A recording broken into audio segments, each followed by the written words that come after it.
Hey everybody, it's your girl Bondy Blue, and I want you to check out Bondy's Boutique and get some of my merch, y'all. I've added some new things like my mermaid cups and the mermaid tees, and also the Shake Them Tits mugs. All right, you asked for it and you got it. Check out Bondy's merch at Bondy's Boutique. Hey everybody, what's up? It's your girl Bondy Blue, and I am back for another Real Housewives of Potomac review. Before we get into my notes, I want to send a special thank you to everyone that wished me a happy birthday yesterday on my Facebook, on my Instagram, on Twitter, on YouTube. Thank you guys so much. I love y'all, and especially special shout out to everyone that gave to me on my Cash App account, on my PayPal account. I appreciate y'all so much. Y'all don't know how much I need the money. I'm a little sick and under the weather. I was even not feeling that well yesterday for my birthday, but baby, that wasn't about to stop me from getting out here and having a good time. No, it was not. Okay, no, it was not. But another story for another day. Let's go ahead and get into Real Housewives of Potomac. So y'all, after the morning after, we found out that Michael wanted to suck some dick. Candace and Robin are on the phone with one another, not talking about what they want to talk about. Both of them heard this comment made by Michael last episode where he said he wanted to suck somebody's dick. Candace said she heard he wanted to suck bleeps. Okay, I was like, whose dick? Juan's dick? I'm sure it's Juan's dick. Or maybe it's the cameraman whose ass he grabbed. Who knows? All we know is Michael want the dick, okay? He want the dick, he want the dick, he want the dick, he want the dick, he want the dick, he want the dick, he want the dick, okay?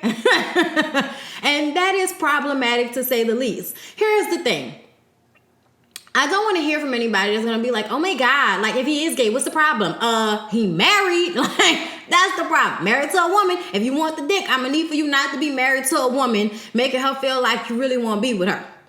When it's obvious that you could possibly, allegedly, be using her as a bed, okay? Which is probably why you ain't want to have no kids with her. But you realize that in order to keep this charade going, you was going to have to give her something that she wanted besides the alimony at the end of it all, okay? Both of them decide that they don't need to talk to nobody about what they heard from Michael and his love of the dick. Okay, and they're like, oh Lord. So Giselle has decided to invite all of the ladies down to New Orleans here, okay, down to New Orleans for a little trip. Okay, just a little trip. She wants to learn more about her heritage. It's her dad's 80th birthday, so she's going down there to the Whitney Plantation. That's in Edgar. It's like an hour away from New Orleans. But anyway, she's going so that she can learn more about her history and where her people came from, because she know that her great-great-grandmother and her great-great-grandfather were slaves on that plantation and such, okay? But she invited all the ladies to come out. And she's talking to her daughters about this. She also uses this time to let them know that she and Sherman are no more. And the girls are like, oh, you're so much happier when you're with Sherman, you know. And she is taken aback by this. She's like, I'm taken aback, okay? Because I do not want my girls to think that happiness has to be with a man. And I'm like, but that's what you show them. that may not be the message you want them to get, but you got to practice what you preach. If you want your kids, your female daughters, to know that they don't need a man to be happy, I'm going to need for you to be happy even when you ain't got no man. Karen is going to the dentist to get a crown fixed. And she takes Candace along with her to hold her hand and drive her home because Ray is busy at work, okay? And they discuss this New Orleans trip, and Karen says, things really were terrible with Giselle last year. This year, they're much better. Do I like her? Yes. I'm like, why? Why do you like this bitch? She's terrible. Don't give a bitch 5 minutes to relax and trust that it's not going to be no drama. It's never that way. It's never that way. She always does something else to make you dislike her. I'm sorry. Giselle is just one of those people that like to tap dance on your nerve, right on your nerve. Karen says that she got a personal apology and a personal invitation to the New Orleans trip. So she's excited. Candace talks about how, her, Robin, and Ashley got fucked up after Uncle Lump Lump party, okay? And they talk about how, Ashley is trying to get pregnant and all this drinking, like everybody want to talk about the fact that Ashley's drinking. And I seen somebody down in the comments talking about on the last video. I mean, shouldn't you want her to be healthy? What's wrong with that? And it's like, if she were choosing not to drink, then I'd be like, okay, fine. But just because she drinks does not mean that she doesn't want to get pregnant. My point that I was making in the last video was that people drink all the time and it does not stop them from getting pregnant. People do crack and heroin and it don't stop them from getting pregnant. So this whole thing of Ashley needs to not drink in order to have a healthy pregnancy before she gets pregnant, that's bullshit to me. It's bullshit, and it's something that they're doing just to make Ashley feel bad about drinking because of the way she made everybody else feel bad about their life. I'm down for that. But we're not about to sit up here and act like drinking when you're not even pregnant is a big deal. Because it's not. It's not. Okay? Stop that shit. Nobody's saying that, oh, you know, she can't be healthy. No, that's not what I'm saying. But we're not about to act like somebody drinking who ain't pregnant yet is a big fucking deal. Because it's not. Karen gets nitrous oxide when she gets her tooth fixed. And it's just shits and giggles. It's shits and giggles. Candace doesn't understand any of this. The drinking, Michael wanting the penis, just total lost at what's happening in Ashley's life. But we're just going to let it go for now. Now, Ashley is back at her house packing to go on a trip. And she's wondering if Monique and Karen are going to continue to, you know, ignore her like she got the bubonic plague and all of this. And I'm just like, girl, look. Last season, you fucked clean over them people, okay? You had people thinking that Monique lost her baby because she was an alcoholic, okay? Then you talking about how Karen don't want Ray and his old shrinkled up balls. Bitch, if that's something she told you in confidence, I'm gonna need for you never bring that shit up on national motherfucking television. And you think somebody's supposed to just forgive you and get on with it. Let me tell you something. Ain't no work on my nerves more than a motherfucker that'll say anything about their mouth to you and then act like ain't nothing happened after the fact. That shit works my nerves. But you know what? But you know what? We're going to let it go right now, Ashley, because your time is coming. Candace gets on FaceTime with her mom just so she can discuss some boundaries. Okay, she wants boundaries. And I understand what she mean. You know, mama feel like because it's her place, she can always threaten Candace with, you know, you're not doing what I want you to do. So I'm just going to kick you out. I'm going to sell the house. I'm going to sell the house.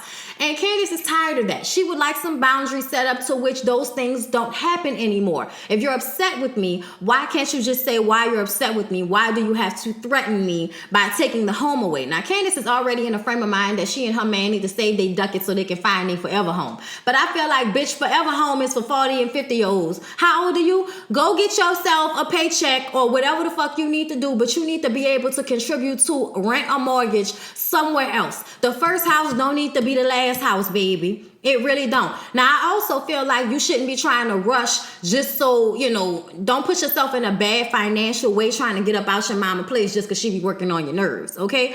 Drink some wine and have as little conversation as possible until you're ready to get the fuck up out her house, all right? But me personally, I couldn't live like that, having her constantly holding shit over my head. It's just, I would want to be done with the whole situation.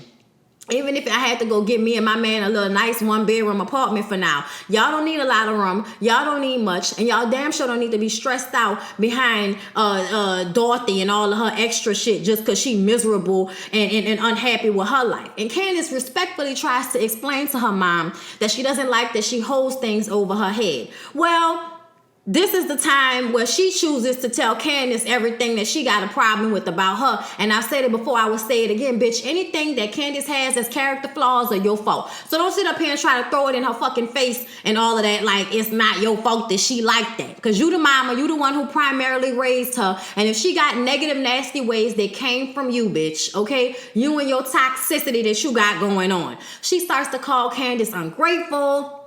And how she need to control her mouth. And Candace says, no, in your mouth, mom, in your mouth. And Candace starts to like tear up. And she's like, you're married now, Candace. Stop crying. I'm like, first the fuck off. Since when does getting married mean I can't cry?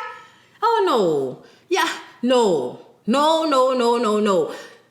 Dorothy, go to fuck somewhere. Okay, because I just don't understand a psychologist, grown-ass woman that tells her child, her grown daughter, you're married, you can't cry now. Bitch, I be damned. I be good goddamned. I can't deal with Candace mama, y'all. And I physically don't have the energy to go in on her like I would like to. So we just gonna go ahead and move on from Candace and her fucked up ass mama. Move on, please. Thank you. So Robin is getting ready to go and meet the girls so everybody can go on this trip. And supposedly She's supposed to be getting a closet organized for her in her little bitty townhouse or whatever. She said they're not gonna be there forever, but she still would like for it to be how she wants it to be while they are there. I'm like, okay, fine. Okay, my problem comes in when this bitch is so excited that the father of her children is going to take responsibility for things around the house and her sons for 5 days. Bucked up and excited. Wine is going to have the boys for 5 days? Oh my God. I'm like, bitch, that's his kids. I do not understand women that allow their men to not fully be involved with the kids sometimes without assistance from the woman. I think that's crazy to me. I sat down with my husband last night.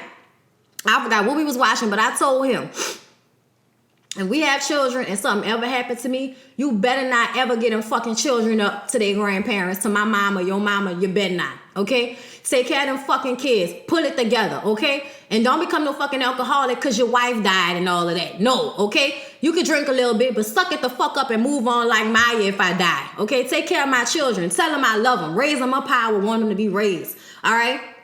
But don't be out here being one of these daddies that when a woman gone, you can't do for your children, so you give them to the grandparents. That's the shit that wine remind me of when you excited about the nigga taking care of his own 2 sons for 5 days. All they do is play ball and shit. Go tie them little niggas out, bring them back inside, feed them, take a bath, put them to bed. Like, it's simple. Is it just me? I mean, I know it's not simple. Don't get me wrong. But that's your kids. I don't think she should be giving him a pat on the back for handling shit around the house.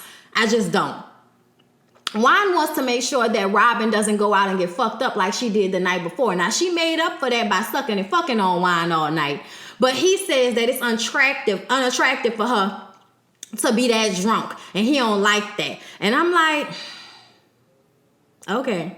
Did y'all notice all them Louboutins Robin had? That must be Louboutins from when they had money. Because I'm wondering, like, bitch, you out here struggling like good times. And you mean to tell me you got new pairs of Louboutins? Them bitches better not be new. Them shits better not be new. Them shits better be old, bitch. I'm just saying, I noticed it. It was a couple of boxes of Louboutins. I'm like, all right. Where's the money?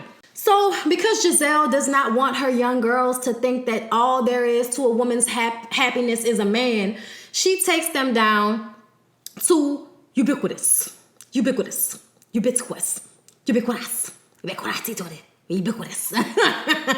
was having a whole fucking time saying that shit, y'all. I'm sorry.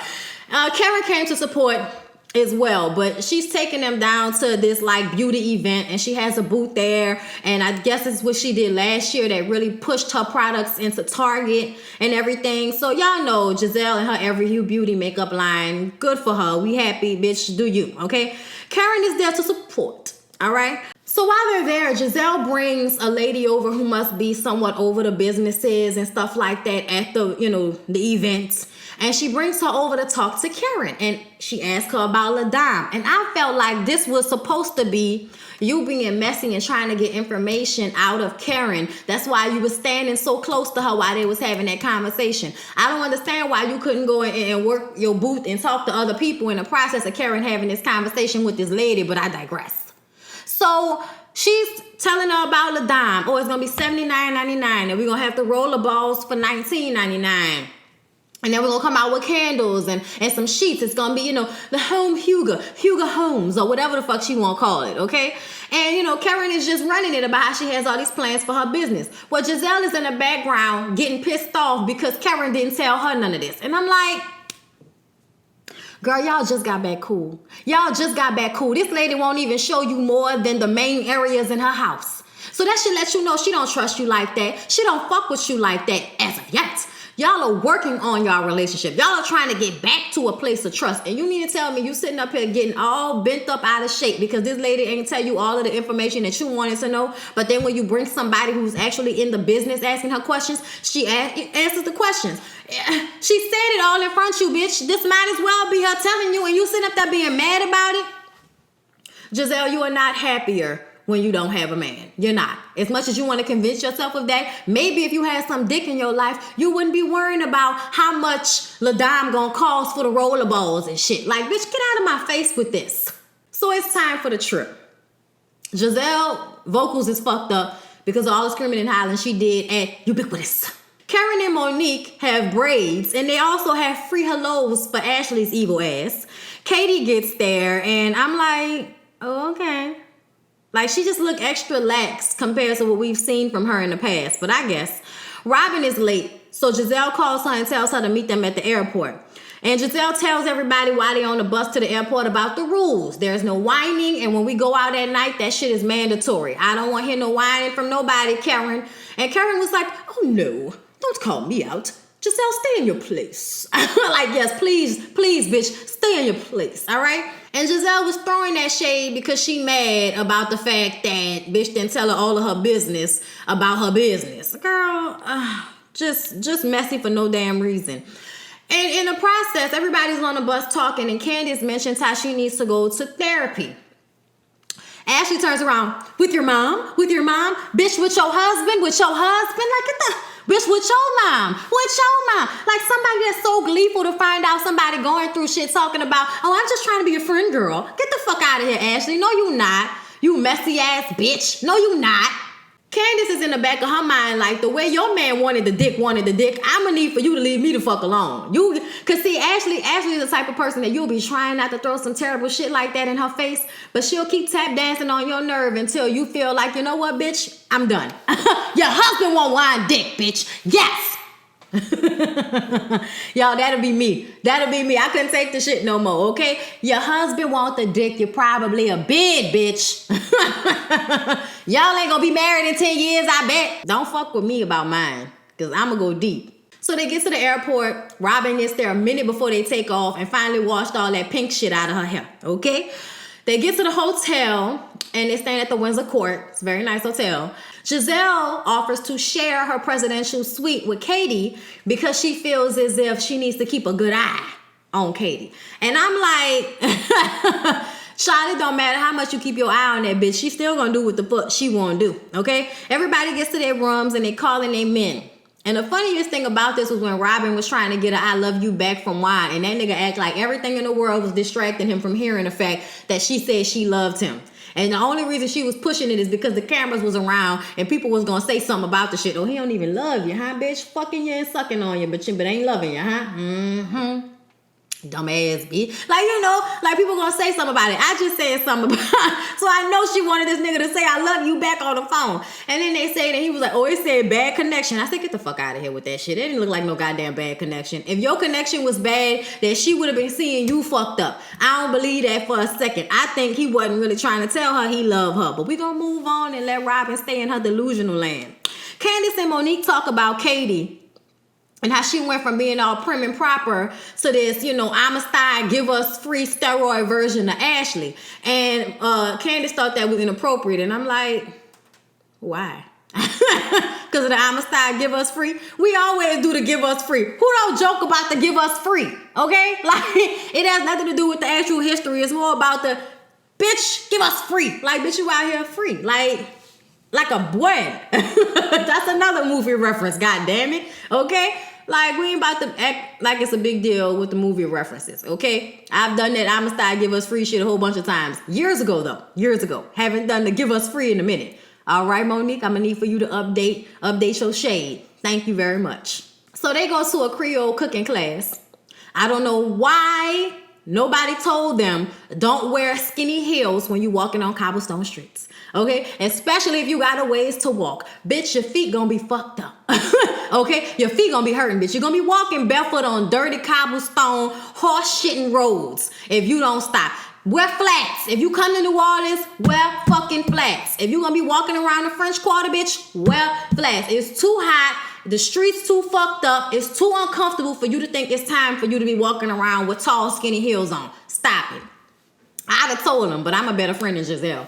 So they get to the Creole cooking class and they got the crawfish all laid out fun. And at first I thought I saw them put already cooked crawfish into a pot. Because crawfish, when they are alive, which is how people cook them, from straight alive, they're dark, very dark. Once they cooked, then they're that bright red. And it looked like to me that they might have just poured crawfish into a boiling pot just for the camera shot. I see y'all production. Anyway, So they sit down and they eating the crawfish before they actually get into the cooking class. And it was funny watching them try to eat the crawfish. Y'all look for that tomorrow. Tomorrow I will be having a crab and crawfish mukbang on my other channel, Relax with Blue. I'll leave it. It should be in the description box. I'll make sure I put it down there or on the sides of the screen at the end of this video, so stay tuned. But yes, my ASMR channel, so it will be probably a no talking mukbang. At least I'll try to do that, because y'all know when a bitch be eating their crawfish, they be wanting to watch TV and shit. But I'm gonna do it for the video because I got the new mic. Y'all, I don't know if y'all can hear because I'm doing simultaneous recording with my new microphone. Okay.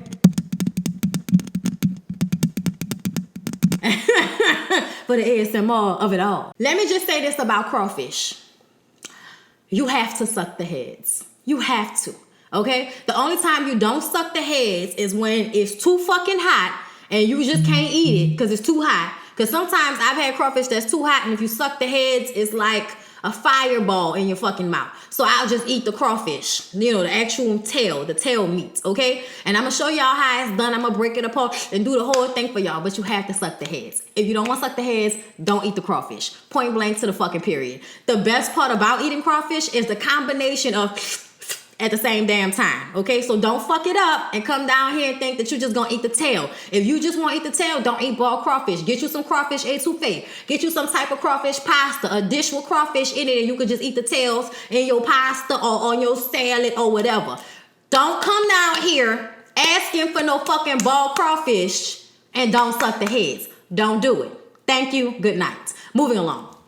Then they cook alligator. I've never cooked alligator. I've eaten alligator before.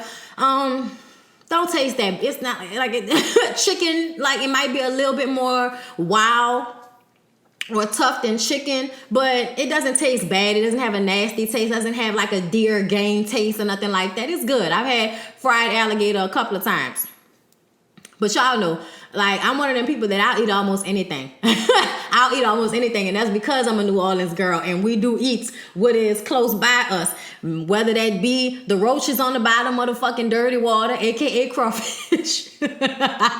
Okay, whatever, I'm gonna eat this shit. But either way, because they call them mud bugs. That's another name for crawfish. Crayfish, mud bugs, all of that. But yeah, so it was just nice to see my little culture or whatever. It was nice. But anyway, moving along. So when they sit down at the table to eat the alligator that they cooked,